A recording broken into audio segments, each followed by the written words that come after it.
Everyone has been hitting me up with messages, DMs, questions, asking me when am I going to respond to all these articles coming out about the whole Omid Scobie book, Endgame.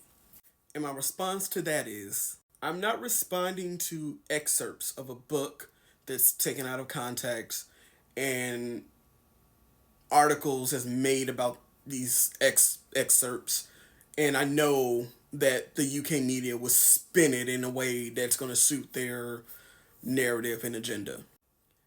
And mind you, I did order my book. I will be reading it, and I will be doing a review, and I would make videos responding to certain chapters of the book in a proper way. But of course, I do have questions.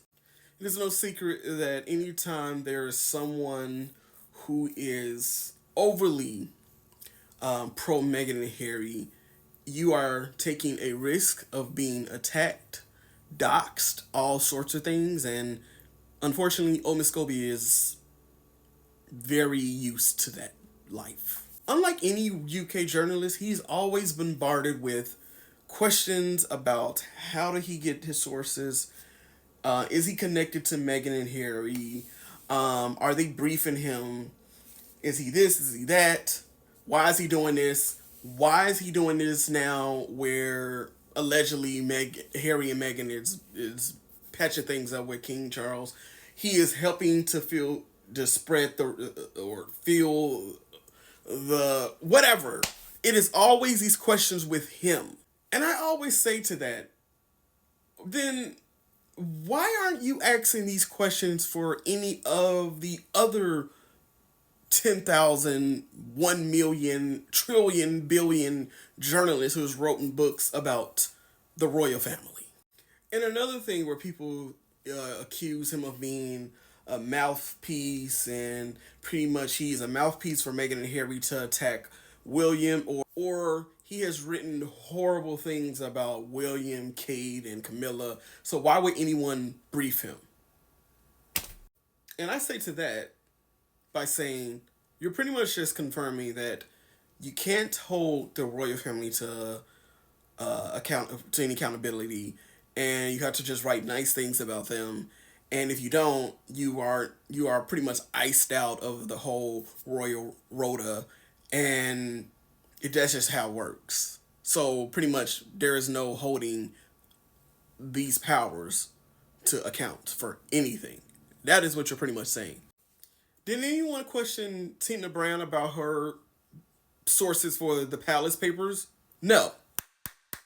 Did anyone question the Haggerty old bag lady Colin Campbell about the book she made about Meghan and Harry, The Real Story? Did you question her sources? No.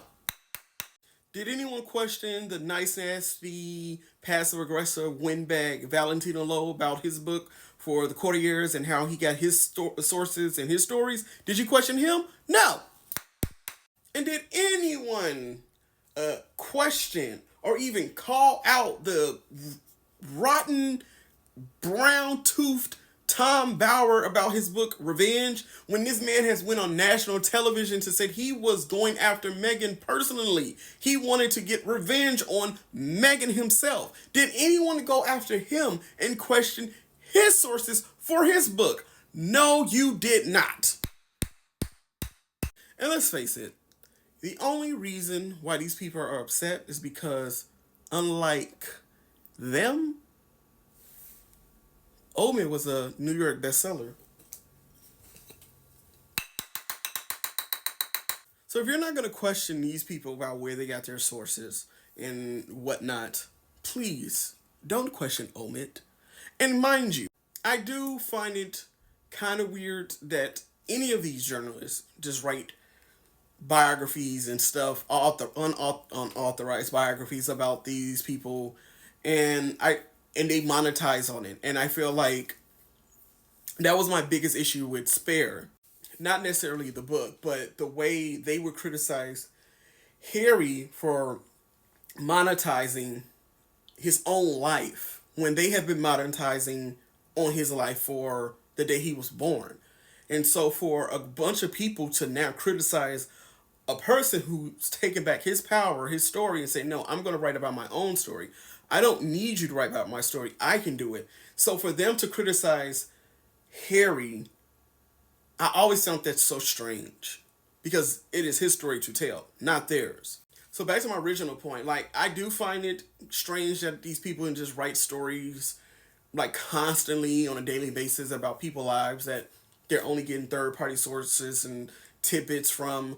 But I feel like if you're going to criticize Omid for doing the exact same thing and being part of the exact same system that you are a part of, then indirectly you are criticizing yourself and you have to hold yourself account for the same things you're trying to hold him accountable for. And also, this whole thing that Meghan and Harry gave or helped Oldman write this book makes no sense and it contradicts a previous argument from the UK press. Because the same media that chased them out of the country and criticized them for spending taxpayer funds, and now that Meghan and Harry is making their own money, they're criticizing them for monetizing on their own lives, and then also keeps making these accusations because they have no connections or any type of anything to what Meghan and Harry currently does. So they constantly allege that Meghan and Harry is going to make a new documentary, a new book, and all this. So if they're making another book and another documentary, why the hell would they give anything to Omid if they were going to use it for their upcoming documentary and book?